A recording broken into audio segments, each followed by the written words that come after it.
My childhood crush that rejected me suddenly declares she wants to be with me, just as I was about to propose to her younger sister. I am Victor, 26 years old, and my childhood friend, Amelie, is also 26. We are both from Las Vegas, Nevada. We grew up knowing each other since we were children, and our families eventually became close-knit, celebrating our birthdays, Christmas, and New Year's together. For as long as I can remember, I've always been in love with Amelie. She knew it, as did our families. Our parents always joked and made references that one day we could get married and unite our families even more. When we were 15 years old, I confessed my love to Amelie, but she rejected me. She said she didn't want it to affect our great friendship and that perhaps in the future, we could try something. Heartbroken, I accepted it. When we were 18 years old, about to enter college in Pasadena, I confessed my love to Amelie again, but she said no.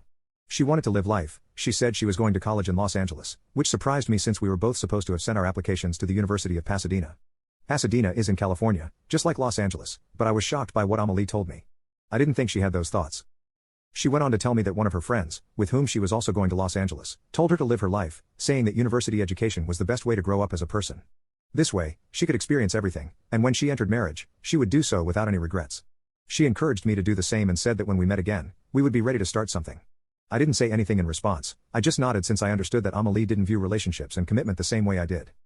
This is how I started my university life with a broken heart. From time to time, I would look at Amelie's social networks and see how she posted pictures of the parties she attended at the university with other boys and girls. This made me feel sad, and it started to affect my academic performance. When I realized this, I decided to leave Amelie behind and focus on myself and my studies. I spent a year focusing on improving in college and started exercising, as I wasn't in good shape. One day, while running around the university, I saw a young woman who looked familiar. It was Amelie's younger sister, Haley. I was surprised and went to greet her. She was also surprised and blushed, which I thought was very sweet. I asked her what she was doing at this university and joked, "You didn't come here just to meet me, did you?" That made her blush even more, and we both laughed. I remembered that when we were younger, Haley and I barely talked since I only had eyes for Amelie. Whenever Haley was alone with me, she would always find an excuse to leave. I asked Haley if she wanted me to show her the campus. A little nervous, she said yes. That's how our university years went by, and I got to know Haley better. I was surprised to see how much we had in common, and over time, I realized I liked her. I loved the way she looked at me and convinced her to exercise with me. Unlike Amelie, Haley had always been on the lighter side, and I was amazed by the incredible transformation she underwent. 2 years later, we decided to start dating because I had fallen in love with her, and she confessed that she had always had feelings for me. However, she knew I only had eyes for Amelie and didn't want to interfere with my love for her sister. Knowing that Haley was that kind of woman made me love her even more.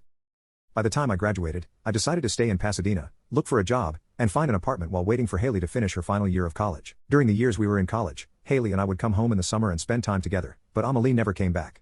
She said she was too focused on her studies. Haley and I decided not to tell our parents about our relationship since we knew they might meddle a bit. We planned to tell them later. By the time Haley graduated, I already had a job where I could work happily. Since Haley had studied the same as I did, she could join the same company as me, but in another department. In case you're wondering, we both studied systems engineering. 2 years passed in which Haley and I focused on our relationship and our work. I had prepared a surprise for Haley. I wanted to propose to her in front of our families. So, I took 2 days off work to go to my parents' house, where both our families would gather for the weekend. I wanted to give her the surprise then. On Thursday, I mentioned to Haley that I had to go to my parents' house for something not very important and told her she could join me on Saturday. She looked a little confused but said she was fine with it. When I arrived at my parents' house, they greeted me warmly, and so did my sisters. My mother then said, "See who's here." When I turned to the living room, I saw Amelie. She got up quickly to greet me and tried to kiss me on the cheek, but I pulled away. She looked confused, and my mother told me, "Son, get ready because in the evening, we'll all get together for dinner." I knew that meant my family and Amelie's family were going to meet for dinner. I thought it was fantastic since with everyone there, it would be easier to share my surprise with them and Haley. I spent the rest of the day talking with Amelie and was surprised by everything she said, how much fun she had at parties and how she had hooked up with a lot of guys. She talked about it as if it had been a great experience and even said, "I hope you had a good time too," while winking at me. I couldn't believe everything she was saying. I just replied that I had a great time as well. That night, I told my parents I wanted to talk to them about something very important. They said, "Yes, we think we know what it is," and laughed. I thought Haley must have told them about our relationship. When we were at dinner, with Amelie's parents on one side and mine on the other, I tried to get everyone's attention. I wanted to say something important, and Amelie's mother and mine turned to look at me and smiled, which made me a bit nervous. But before I could say anything, Amelie spoke up and said, "Don't worry, Victor, I'll say it." She then turned to look at me and said, "Victor, yes, I accept to be your girlfriend." When I heard that, I couldn't help but be speechless and let me know if there's anything else you... Update 1. My mom and her mom clapped and screamed, "Long live the bride." But I didn't say anything. I just stood still, and everyone was staring at me, confused. By the time I finally came to my senses, I asked Amelie what she was doing. Amelie smiled at me and said, "Hey, it's okay, everyone already knows." I replied, "Knows what?" She said, Everyone knew you were going to ask me to be your girlfriend. Then I started laughing because I thought it was a joke, but when I saw that everyone was staring at me, a little confused, I understood it wasn't a joke. I said, Amelie, I don't know where you got that idea, but I would never date a woman like you. She looked at me, confused, and said, why not? I told her, I'm never going to be with someone that someone else has already been with. Her eyes filled with tears, and she got up and ran away. My mother yelled at me, how can you say that? How insensitive. Amelie's mother then said, how can you say that to my daughter? Can't you see that she has always been in love with you? I replied, yes, that's why she hooked up with a lot of guys in college. Her father then shouted, boy, what are you talking about? But my mother interrupted, Victor, she's young and had to experience life to learn. I bet you had your adventures too, right? I was surprised by what my mother said, and I replied, I haven't had any adventures, Mom, but there's a relationship I want to tell you about. I told them, I'm going to propose to Haley, and I want everyone's support. Everyone was stunned. Then Amelie's mom screamed, do you want me to support you with my daughter Haley when you didn't value my daughter Amelie? Amelie's dad added, I won't allow you to marry my daughter, especially after stalking her sister. I tried to defend myself, but he interrupted, Amelie told us that you said you were going to wait for her to finish her studies to have a relationship with her. I couldn't believe what I was hearing. She lies, sir, I responded. He dismissed my words, saying, whatever, I won't let you marry Haley. Amelie's mom echoed his sentiment, and as they got up to leave, I was left thinking about everything I had just learned. Then my mom called out, I demand that you break up with Haley because it's not fair what you're doing to her. I asked, what am I doing to her, according to you? My mom replied, it looks like you're only with Haley to spite Amelie. I turned to my dad and asked if he felt the same. He said, it's all very strange because you never told us about this relationship, and now you suddenly want to marry her. Just as I was about to say something, my phone rang.